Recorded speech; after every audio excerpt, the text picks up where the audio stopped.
Good morning.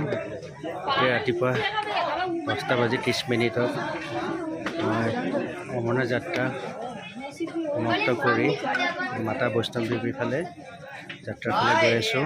মাতা বৈষ্ণৱদেৱী যাত্ৰাৰ প্ৰথম দৰ্শন মন্দিৰ এয়া। ইয়াত দেখিব পাইছে বহুত ভক্তজন আহিছে। বিভিন্ন জেগাৰ পৰা। আৰু এয়া হৈছে প্ৰথম দৰ্শন মন্দিৰ শ্ৰী স্বৰ্ণ পাদুকা। প্ৰথমে আপোনালোকে দৰ্শন কৰিব লাগিব ইয়াত প্ৰথম।